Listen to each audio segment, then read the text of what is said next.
Est-ce que vous savez exactement ce que le composant que vous souhaitez protéger va prendre pendant une décharge électrostatique?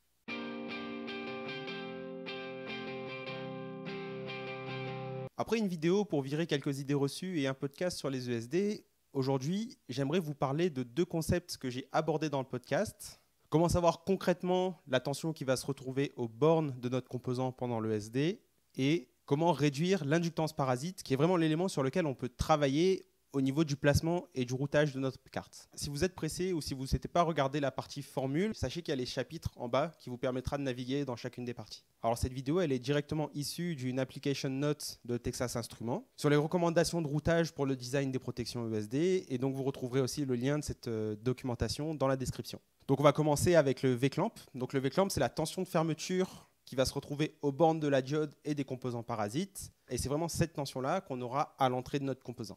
Alors je vous fais un rappel rapide de ce qui a été dit dans le podcast. Lors d'une décharge électrostatique, l'essentiel de l'énergie va être dissipé par votre diode ESD. Ce qui va rester, c'est une différence de potentiel résiduelle qui est conséquente au passage du courant dans la diode. Et c'est cette différence de potentiel qui est visible par le composant que vous souhaitez protéger et qui risque de le détruire si vous n'avez pas pris le soin de bien designer votre protection. Pour déterminer cette protection, c'est important de bien comprendre les éléments qui l'impactent. Alors on va voir qu'il y a trois éléments. Il y a ce qu'on appelle la tension de breakdown, on a la résistance dynamique et on a l'inductance parasite. La tension de breakdown, c'est la tension à partir de laquelle la diode ESD va commencer à conduire le courant. On pourrait faire un parallèle avec la tension de forward sur les diodes classiques, mais en pratique c'est plus comme pour les NR, une sorte de tension de claquage en inverse. Et heureusement que cette tension existe parce que sans elle, à la moindre tension présente sur la ligne, la diode se mettrait à conduire le courant. Le but, c'est d'avoir justement cette tension-là de breakdown plus grande que la tension maximum que vous devez avoir en temps normal sur votre piste.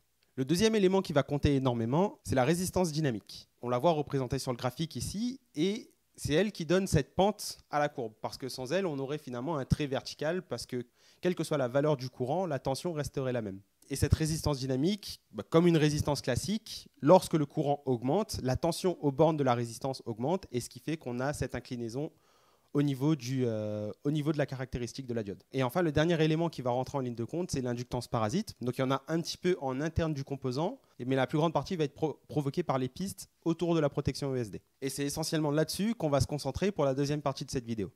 Et finalement, la tension de fermeture qu'on appelle V-clamp, c'est la somme de ces trois tensions données. Donc V breakdown, plus V air dynamique, plus V L parasite. Et ça nous donne cette formule. Et je vous disais qu'on allait se concentrer là-dessus parce que cet élément-là, DI sur DT, il est très très grand. Et une toute petite inductance va faire significativement augmenter V-clamp, de plusieurs volts à plusieurs dizaines de volts.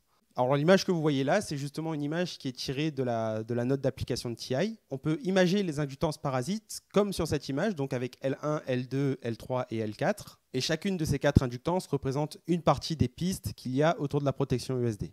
Et le but, c'est tout simplement de faire ça.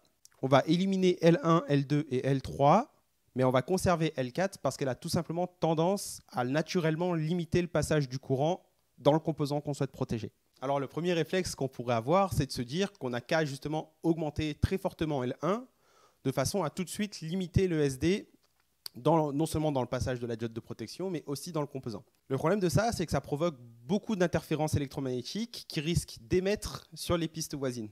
Ça risque d'être pire que mieux de faire ça parce que ça risque de perturber en fait toutes les pistes qui sont autour. Finalement, l'idée elle est très très simple, c'est juste de faire en sorte que le voyage de l'ESD dans la carte soit le plus court et le plus rapide possible. Et pour ça, du point de vue design, il n'y a que 3 détails à retenir. Vous devez savoir que plus votre piste est longue, plus l'inductance parasite sera grande, et plus votre piste est large, plus l'inductance parasite sera faible. Aussi, un via que vous mettez, donc un via qui communique entre les pistes, est une inductance parasite. Donc si vous les mettez en série sur votre piste, vous allez augmenter l'inductance, alors que si vous en mettez plusieurs en parallèle, vous allez réduire l'inductance. Alors je vais vous montrer quelques exemples rapides de routage, donc c'est des petites images que j'ai faites, ce n'est pas du tout des PCB concrets, mais les buts, c'est de vous montrer un peu quelques placements routage, et où est-ce que c'est foireux et où est-ce que c'est pas mal. Donc sur la première image qu'on voit, le truc bien pourri, en fait, c'est que les diodes de protection sont en bottom par des vias.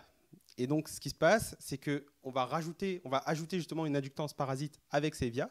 Ça risque de provoquer un souci. Ce qui est pas mal, c'est qu'on a la piste entre le composant à protéger qui est beaucoup plus longue que la piste au niveau de l'entrée de l'ESD. Il faut vraiment que votre diode de protection soit au plus proche et du même côté que votre point d'entrée de l'ESD.